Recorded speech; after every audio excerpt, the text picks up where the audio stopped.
예수께서 길을 가실 때 날 때부터 맹인된 사람을 보신지라. 제자들이 물어 이르되 라비여, 이 사람이 맹인으로 난 것이 누구의 죄로 인함이니까? 자기니이까 그의 부모니이까? 예수께서 대답하시되 이 사람이나 그 부모의 죄로 인한 것이 아니라 그에게서 하나님이 하시는 일을 나타내고자 하심이라. 때가 아직 낮임에 나를 보내신 이의 일을 우리가 하여야 하리라. 밤이 오리니 그때는 아무도 일할 수 없느니라. 내가 세상에 있는 동안에는 세상의 빛이로다.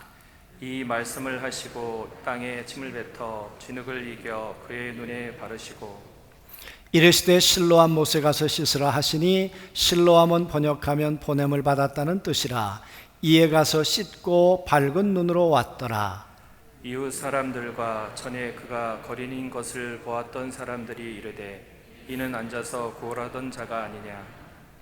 어떤 사람은 그 사람이라 하며 어떤 사람은 아니라 그와 비슷하다 하거늘 자기 말은 내가 그러하니. 그들이 묻되 그러면 내 눈이 어떻게 떠졌느냐? 대답하되 예수로 하는 그 사람이 진흙을 이겨 내 눈에 바르고 나더러 실로암에 가서 씻으라 하기에 가서 씻었더니 보게 되었노라. 그들이 이르되 그가 어디 있느냐? 이르되 알지 못하노라 하니라. 여러분, 동업을 해보셨습니까? 누구와? 얼마 전에 개업 예배를 드렸습니다. 동업을 하는 분들이었어요. 그래서 한 몇 개월 지나서 그래 요즘은 잘 되고 있는가? 그래서 제가 그 어머님께 물었어요. 그랬더니 두 사람 사이에 마음이 좀 안 맞고 갈등이 생겼다고. 여러분, 누군가와 동업을 한다는 거, 누구와 동역을 한다는 거 정말 쉽지 않은 일입니다. 그래서 많은 분들이 동업을 한다는 거 신중해야 된다고 그렇게 말씀들을 하시지요. 오늘 예수님께서 제자들을 향해서 야, 나와 함께 하나님의 일을 좀 해줬으면 좋겠다, 그렇게 초대를 하신다면, 그리고 초대를 받았다면 정말 예수님과 함께 동업을 하는 것, 동역을 하는 일, 그런 일은 쉬울까요? 오늘 4절 말씀에 보면 예수님이 이렇게 얘기를 하십니다. 나를 보내신 일을 해야 되겠다, 그런 얘기를 하시면서 우리가 하자 그러세요. 아니, 당신이 혼자 하시면 또 좋을 일일 텐데 내가 혼자 하겠다 말씀하지 않고 제자들아 우리가 하자, 나는 너와 이 일을 하고 싶다, 그 이야기 아닙니까? 적어도 함께 동역을 하려면 뜻이 같든지 생각이 같든지 또 뭔가 이 공통되는 것이 있어야 동역을 할 수 있고 동업도 할 수 있는 것 아니겠습니까? 만약 바라보는 것이 다르고 가치가 다르고 생각하는 것이 같지 않다면 반드시 그거는 얼마 가지 않아서 파산이 나거나 아니면 갈등을 넘어 곤란한 문제가 생길 수도 있을 것입니다. 그런데 예수님은 누구보다 제자들을 잘 알 터인데 그런 제자들을 향해서 우리가 이 일을 좀 하자, 하나님께서 보내서 하시라고 하는 일, 여러분, 이 일이 결코 쉬운 일이었겠습니까? 하다가 포기해도 되는 일이겠습니까? 하다가 잘못하면 하나님 앞에 경을 칠 일이 된다면 어떻게 할 거냐, 그 말이에요. 사람의 일도 결코 쉬운 일이 아닌데 하나님의 일을 더더욱 말입니다. 그런데도 오늘 예수님은 우리가 이 일을 하자 그러세요. 그리고 좀 알아듣기도 쉽지 않으세요. 나를 보내신 이의 일을 좀 같이 했으면 좋겠다. 일할 수 없는 밤이 온다. 밤이 온다는 얘기는 무슨 얘기예요? 지금 이제 낮이니까 일을 하고 밤이 오면은 하지 못하니까 하자. 밤은 왜 못합니까? 불 켜놓고 할 수 있죠. 횃불 켜놓고. 그들은 환하게 여인의 뜰에다가 그 성전 뜰에다가 불을 켜놓고 키질을 할 만큼 일을 했던 사람들이잖아요. 그 환한 불을 켜놓고. 불 켜놓으면 할 수 있죠. 여러분, 그런 의미에서 오늘 여기 어둠, 이 빛 도대체 무슨 얘기일까? 그리고 말씀하시죠. 나는 내가 있는 동안에는 세상의 빛이다. 그런 이야기는 이런 물리적인 어둠을 말하는 게 아니겠죠. 자고 나면 밝고 그리고 시간이 지나면 찾아오는 어둠, 그런 어둠과 빛이 아니라 내가 이 세상의 빛이야. 하나님이 나를 보내셨는데 나와 함께하는 일이 빛의 일이야. 그렇다면 더더욱 곤란한 일이죠. 도대체 예수님은 누군데? 하나님의 일은 뭔데? 어떻게 해야 되는 건데? 오늘 요한복음 9장은 그런 말씀을 예수님께서 제자들에게 하고 계시는 것이고, 또 예수님이 보내서 하시고 싶은 일이 무엇인가를 오늘 말씀을 통해 보여주셨다, 이렇게 보면 될 것 같습니다.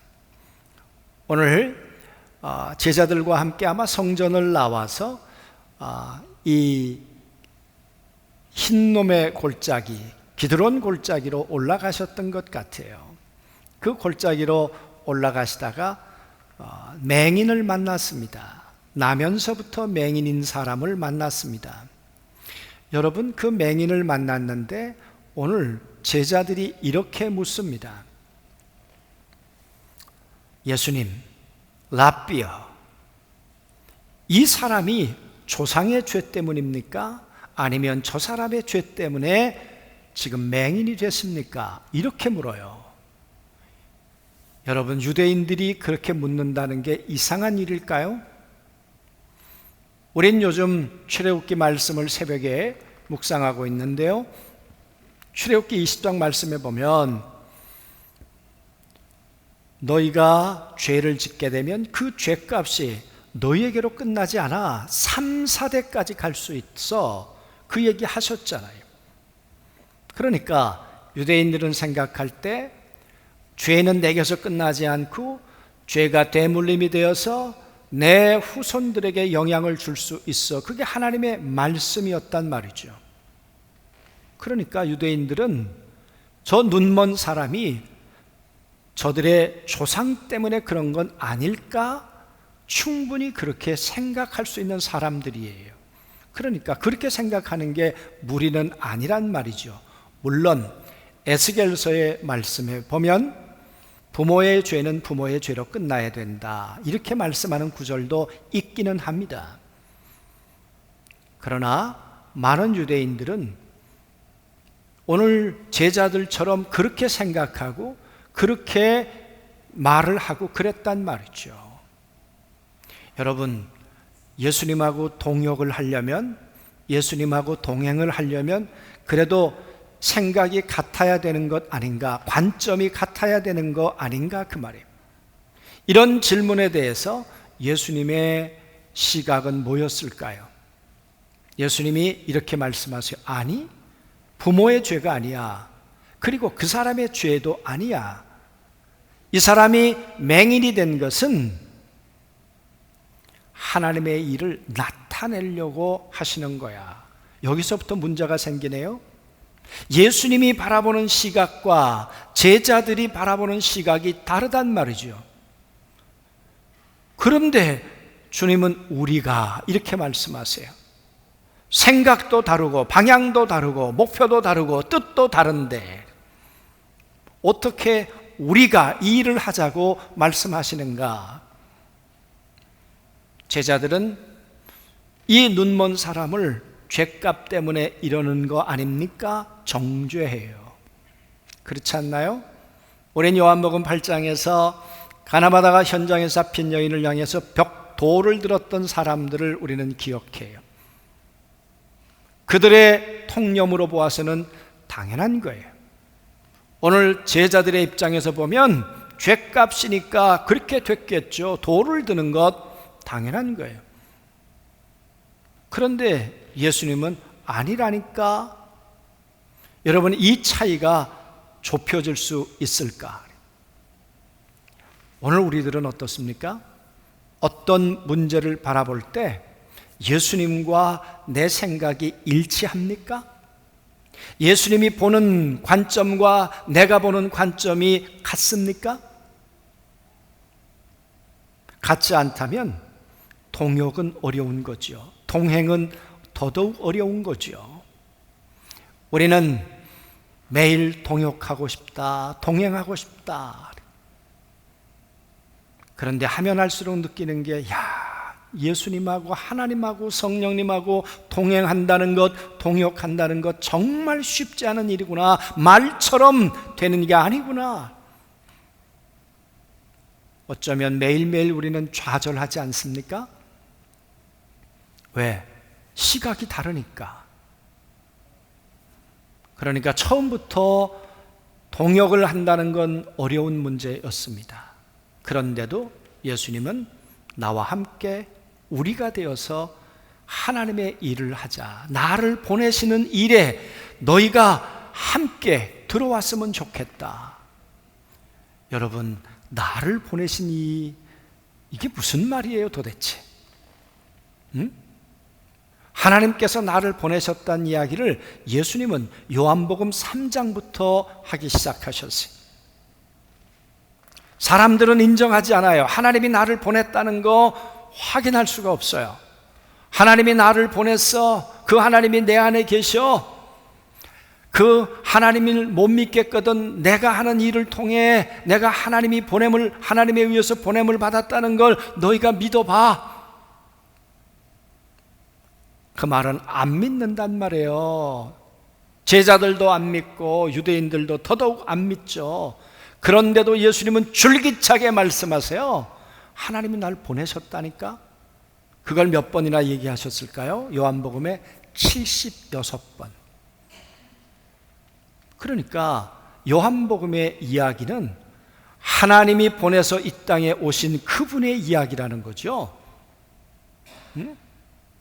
그러면서 하는 말이, 하나님이 나를 보내셔서 하나님의 일을 하라고 하셨는데 나는 너를 동역자로 내가 너를 초대할게. 달라도 너무 다른데 어떻게 이 일을 할 수 있을까? 예수님이 하시는 방법에 동의할 수 있을까? 예수님께서 그 맹인에게 진흙을 발라가지고 눈에다가 침으로 진흙을 이겨가지고는 눈에다가 발라주었습니다. 여러분, 맹인도 이게 정말 동의할 수 있는 일인가? 내가 사람들에 의해서 너희 조상의 죄 때문에 너 그런 거 아니야? 그런 비난과 조롱과 정죄 속에 살았는데, 그리고 그는 구걸했던 사람이라 그래요. 그의 부모도 형편이 넉넉한 사람은 아니었던 것 같아요. 그러니까 거린으로 사는 것도 고통스러운데 사람들로부터 사람 취급을 받지 못하고 멸시와 천대와 정죄가 가운데 사는데, 그런데 예수님이라고 하는 분이 나타나셔서 침을 뱉어가지고 진흙을 이겨서 눈에다 바른다? 이건 안 해야 될 일 아닙니까? 이렇게 인권을 짓밟아도 되는 겁니까? 이렇게 사람을 무시해도 되는 겁니까? 여러분, 제자들이 예수님이 하시는 일을 이해했겠습니까? 저게 하나님의 일이라면 난 안 해. 그런 생각 안 들었겠어요? 아니, 다른 방법도 여태 많이 하셨잖아요. 가버나움에서는 그 하인의 그 아들을 어떻게 고쳤습니까? 말씀으로 고치셨잖아요. 38년 된 병자도 말씀으로만 고치셨잖아요. 이런 방법 아니고도 얼마든지 인격적으로 하실 수 있는데 어떻게 진흙을 침을 발라가지고 사람의 눈에다가 그렇게 바르실 수가 있는가? 제자들이 동의했겠습니까? 우리가 이 일을 하자고요? 아이고 예수님이나 하시지요. 그런 마음이 안 들었겠는가 그 말이. 그리고는 예수님이 말씀하세요. 그 맹인에게 너 실로암으로 가라. 그리고 가로 열고 가로 닫고 뭐라고 말합니까? 실로암은 보냄을 받았다는 뜻이다. 그래요. 여러분, 실로암은 저 기온샘에서 물이 시작돼 가지고 히스기야 때 안반을 뚫어 가지고 수로를 만들었죠. 그 수로가 끝나는 지점에 실로암이라는 연못이 있습니다. 그런데 아마 주님이 이 맹인을 만났던 것은 거기서부터 약 한 1km 정도 떨어졌을까요? 기드론 골짜기에서 이 맹인을 만났어요. 이 만난 예수님께서 진흙을 발라가지고는 내려가라, 실로암까지 가라. 그 주변에 우물이 없었을까요? 그 주변에 56개의 정결탕이 있었다 그래요. 그러니까 여러분, 진흙을 발라서 그냥 눈으로 씻을 것 같았으면 그 주변에 많은 정결탕이 있었단 말이에요. 그런데 왜 실로암으로 굳이 가라고 말씀하시는가? 맹인도 참 소화하기 힘들었을 거고 그걸 지켜보던 제자들도 기가 찬 이야기였을 것입니다. 그런데 이 맹인이요, 이 진흙을 바른 채로 더듬더듬 내려갔겠죠. 안 그래도 사람들에게 조롱과 멸시를 받는데 눈에 진흙까지 발랐으니 얼마나 과간이었겠습니까? 저 사람이 이제 제대로 이제 정신 나갔구나, 그렇게 생각했겠죠. 여기서 비웃는 소리, 저기서 코웃음 치는 소리, 그런 이야기를 들으면서 이 맹인은 실로암까지 가요.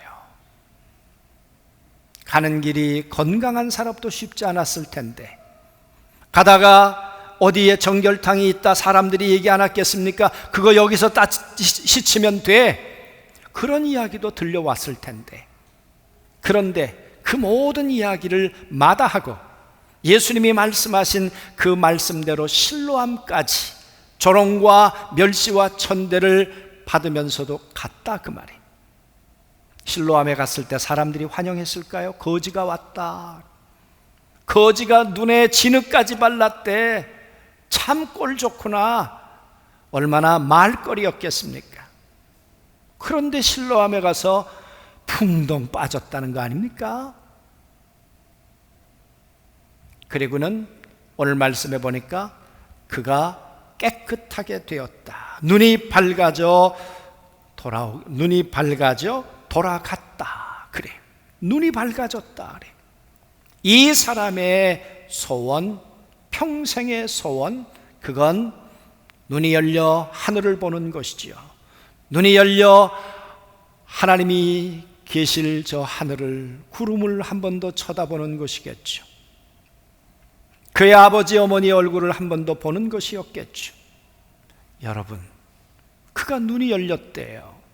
이 광경을 바라보았을 여러분 제자들은 과연 어땠을까? 한번 생각해 보십시오. 사람들이 비웃을 때 제자들은 안 비웃었겠는가 그 말이에요. 아니, 랍비라는 사람이, 예수라고 하는 사람이, 하나님께서 보냄을 받았다고 하는 그리스도라고 하는 사람이 침을 진흙에다가 뱉어가지고는 그걸 짓이겨서 사람의 눈에 발랐어. 베드로가 요한에게 쿡쿡 찌르면서 야, 이게 말도 안 되는 소리지, 그러지 않았겠습니까? 아마 뒤통수에 대고 예수님에 대해서 별의별 비방을 다 했을 것입니다. 그런데 이야기의 결론은 뭡니까? 눈을 떴다는 거예요. 실로암에 가서 눈이 밝아졌다는 거예요. 여러분, 실로암은 무엇입니까? 그냥 운물인가요? 실로암은 그냥 못인가요? 보냄을 받은 자, 이분은 누구인가요? 말씀드렸던 것처럼 보냄을 받았다는 이야기가 76번 언급되고 있다고 말씀드렸습니다. 요한복음의 주제예요. 하나님과 함께 계시다가 이 땅에 보냄을 받은 자 예수, 그분이 실로암이라는 거죠. 물에 들어가야 건짐받는 것이 아니라 실로암이 되어주신 예수 그리스도에게 빠져야 그 눈이 열리는 거죠.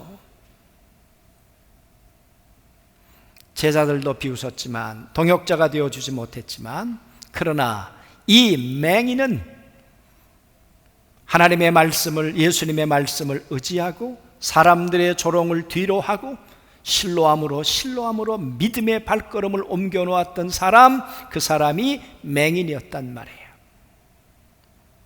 물론 이 사건을 통해서 맹인이 눈을 떴다는 이야기도 메시지가 될 겁니다. 그러나 감겨 있었던 제자들의 눈도 열려야 했단 말이죠. 제자들의 눈이 닫혀 있으면 회방꾼이 돼요. 그러나 제자들의 눈이 열려서 믿음의 눈이 열리면 동역자가 돼요. 오늘 우리의 눈은 열려 있습니까? 닫혀 있습니까? 오늘 우리의 귀는 예수님의 음성 앞에 열려 있습니까? 닫혀 있습니까? 우리는 회방꾼입니까? 동역자입니까? 조롱했던 제자들은 부끄러워졌을 것이고, 사람들의 조롱을 뒤로하고 걸어갔던 이 맹인은 사람들로부터 저 사람이 옳았구나, 그런 칭찬과 인정을 받았겠죠. 우리가 아는 것처럼 엘리사가 살았을 때 아람 군대에 라만 장군이 있었습니다. 정말 사성 장군이죠. 왕에게 총애를 받는 사람이었죠. 그런데 그는 문둥병에 걸렸습니다. 안 해본 게 뭐가 있겠습니까? 다 해보았겠죠. 그런데 하나님의 일을 할 수 있는 정말 보잘것없는 한 사람이 있었습니다. 그것은 전쟁의 포로로 잡혀갔던 이스라엘의 소녀 한 사람이었습니다. 그 소녀가 라만의 집에 수종 들고 있었단 말이에요. 밤마다 그 문둥병 때문에 신음하고 있는 주인의 그 고통을 얼마나 그도 가슴 아리게 생각을 했을까. 그러다가 그 부인에게 얘기를 했겠죠. 우리 동네 가면 선지자가 있습니다. 그분에 가면 이 병을 나을 수 있습니다. 이 이야기를 듣고 왕에게 이야기를 합니다. 그랬더니 왕이 친서를 써주었습니다.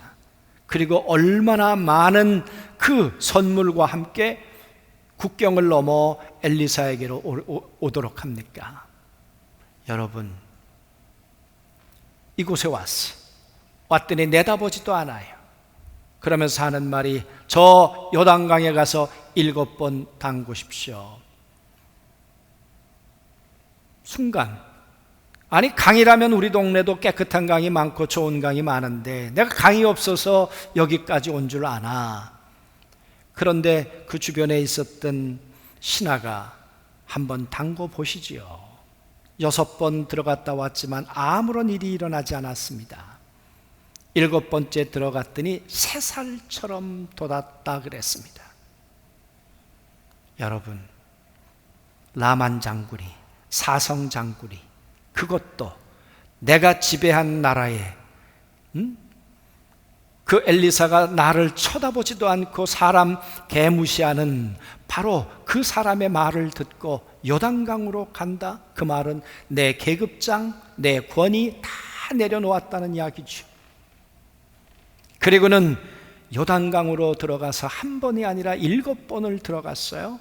그렇게 들어갔더니 요단강은 치유의 강이 되었어요. 기적의 강이 되었어요. 이 사람이 살아날 수 있도록 했던 동역자가 그 보잘것없는 한 여자였습니다. 오늘 하나님께서 그러셨겠죠. 나와 함께 주의 일을 하자. 여러분, 우리 주변엔 눈먼 사람, 우리 주변엔 하나님에 대해서 닫혀있는 사람이 없을까요? 우린 이 소녀처럼 눈이 열린 사람일까요? 예수님을 따라다니는 제자라고 하지만 정작 이들은 눈먼 사람들이었어요. 만약에 제자들이 눈이 열렸던 사람이라면, 예수님, 당신은 이사야서 6장 9절에 말씀하신 것처럼 35장 5절과 6절에 말씀하시고 42장에 말씀하셨던 것처럼 하나님이 예언해 놓았던 하나님께서 보내신 그분 아닙니까? 그분이 오면 눈먼 자가 눈을 뜨게 될 것이고 귀가 닫혔던 사람은 듣게 될 거라고 하지 않았습니까? 당신이 보냄을 받았다면 마땅히 이 맹인에게 하나님의 일을 하셔야 할 것이고 우리는 하나님의 일을 돕겠습니다. 진흙을 가지고 오라고 한다면 제가 가지고 오겠습니다.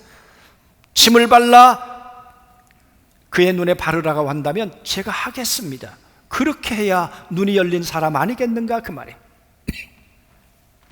그런데 제자들은 아니었습니다. 눈이 열려야 될 사람은 맹인도 눈이 열려야 됐지만 정말 눈이 열려야 될 사람은 오늘 제자들이었다 그 말이에요. 예수님을 따라다녔던 제자들, 예수님을 수종든다고 했던 제자들. 여러분, 제자들은 눈이 열리는 것 같았지만 닫혀 있었어요. 그래서 동역자가 아니라 회방꾼이 되었어요. 십자가 앞에서 눈이 열리는 것 같더니 닫혀버렸어요. 그랬더니 배신하고 떠났어요. 그러나 예수님은 그들을 포기하지 않으셨고 부활하시고 난 다음에 다시 그들에게 보여주었어요. 부활의 몸을 보여주시고 그리고 뭐라고 말씀하셨습니까? 만져보아라. 만져보아라. 그리고 믿음 없는 자가 되지 말고 믿는 자가 되라. 그리고 나의 동역자가 되어달라. 이 예수 그리스도에 대해서 눈이 열리고 난 다음에 제자들은 마가다락방에 모였고 오순절날 성령을 받고 이제는 성령의 말하게 하심을 따라 말하는 예수 그리스도의 동역자가 된 것이죠. 그들의 눈이 여전히 막혀 있었다면, 닫혀 있었다면 제자들은 우리가 주의 일을 하자 이렇게 부르신 주님의 동역자가 될 수는 없었을 것입니다. 그러므로 사랑하는 성도 여러분, 오늘 이 말씀을 보면서 오늘 우리는 누구일까? 오늘 우리는 눈이 열렸다고 하지만 닫힌 사람 혹시 아닐까? 오늘 우리는 눈이 열린 사람일까? 예수님에 대해서 정말 예수는 하나님과 함께 계시다가 이 땅에 오신 그리스도야. 이 예수를 하나님께서 나를 위해 보낸 분으로 내가 받아들여야 돼. 그리고 그분에게 빠져야 돼. 그럴 때 그분은 내게 실로암이 되는 거야. 내 눈을 열어주는 실로암, 내 질병을 치료하는 실로암, 내 영과 혼과 육의 실로암, 구원자가 되는 거죠. 여러분, 믿음으로 빠진 실로암은 물이 아니에요. 그것은 예수 그리스도의 보혈이었을 거예요. 이 사람의 죄와 약함을 다 정결하게 씻어내는 바로 주님의 보혈이고 주님의 혈흔이었을 것입니다. 오늘 믿음의 눈으로 실로암으로 가는 사람, 누군가를 실로암으로 가도록 하는 사람, 눈이 닫힌 사람은 할 수 없는 일입니다. 그러므로 여러분, 믿음은 눈을 여는 것이에요. 예수님에 대해서 닫힌 눈을 여는 것이에요. 닫힌 귀를 여는 것이에요. 그리고 눈이 열린 자는 사람들의 소리에 맹인처럼 귀를 닫고, 그리고 주님이 말씀하시는 실로암까지 뚜벅뚜벅 걸어가는 거죠. 그 가는 걸음에 성령님께서 동행해 주셨을 것이고, 주님이 그를 붙들어 실로암에 집어넣었을 때 혼자 들어가지 않았을 것입니다. 주님이 그와 함께 그 실로암에 풍덩 빠져 주시면서 내가 너를 새롭게 창조했다. 내가 너를 흙으로 너를 빚은 내가 창조주다. 난 너를 새롭게 창조하는 내 인생을, 내 먼 눈을 새롭게 만드는 내 창조주야. 내가 너와 함께 살아줄게. 그러지 않았겠습니까? 사랑하는 성도 여러분, 오늘 우리는 누굴까요? 그렇죠? 눈이 열린 동역자일까요? 눈이 닫힌 회방꾼일까요? 원하기는 우리 모두 다 예수님에 대해서 눈이 열려서 우리가 주의 일을 하자 이렇게 부르시는 이 부르심 앞에 다 동역자가 되실 수 있게 되기를 주님의 이름으로 권면합니다.